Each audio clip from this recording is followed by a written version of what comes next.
Shalom Obracha, nous poursuivons avec la dernière Mishnah du 6e Pérec, la Mishnah Zayin. La Mishnah nous enseigne à Mashlish Ma'ot Lebito.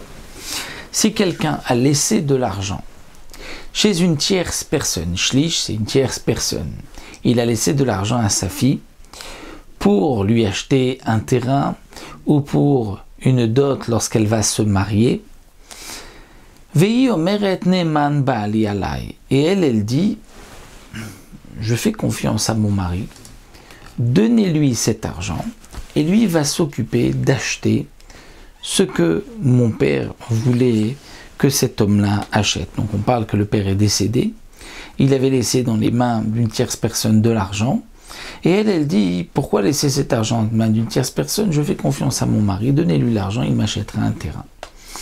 Eh bien la Mishnah nous dit non. Il y a assez à Shalish Mashuushlash Biyado d'Iver Rabbi Meir. Pour Rabbi Meir, le Shalish, cette tierce personne, fera ce que le père l'a mandaté de faire. Donc il achètera le terrain comme son père lui a dit, et mitzvah lekaim divrei hamet, une mitzvah d'écouter ce que le mort dit, et ce n'est pas au mari de s'en occuper. Ça, ce sont les paroles de Rabbi Meir.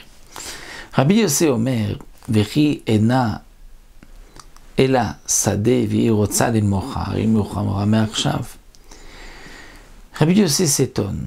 Rabbi Yossé dit: mais même si le terrain a déjà été acheté et qu'elle veut maintenant le vendre, n'est-ce pas qu'elle peut le vendre? Donc si c'est ainsi, on devrait l'écouter. Parce que même si elle ne veut pas acheter de terrain, de la même manière que si elle l'a acheté, elle peut le vendre, elle peut aussi refuser qu'on achète un terrain.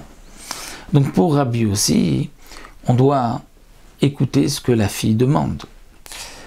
Bamet Varim Amurim, la Mishnah précise, mais attention, Bigdola, Aval Biktanan Masektana Klum, c'est-à-dire cette marloquette que nous avons vue, c'est seulement si la fille est Gdola, est grande.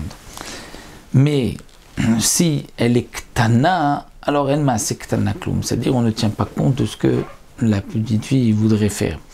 Donc comme le précise le Barthénora, la marloquette entre Rabbi Yossé et Rabbi Meir, c'est lorsqu'elle est Gdola, après donc son fiançailles, mais ce n'est pas après son mariage, parce qu'après son mariage, c'est sûr qu'on écoute ce qu'elle a demandé de faire. Et la Ktana, Rabbi Yossé est d'accord que la Ktana n'a pas de pouvoir, puisqu'elle a moins de 12 ans, donc là, le Shlish fera ce qui lui a été mandaté de faire. Donc nous avons une marloquette, dans le cas où elle est Gdola et qu'elle elle-même, elle demande qu'on donne l'argent à son mari, que son mari s'occupe d'acheter ce que le père voulait acheter. Donc nous avons vu marloquette pour Rabbi Meir, c'est au Shlish de faire mitzvah lekayem divrei hamet, le père a dit, le mort, donc qui est décédé, a dit à cet homme-là de faire ainsi, donc il le fera.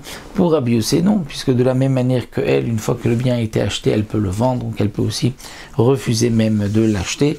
Donc on donnera l'argent à son mari comme elle le demande. Nous allons terminer le 6e Pérec, on se retrouvera Bezrat Hashem pour un nouveau Pérec la prochaine fois.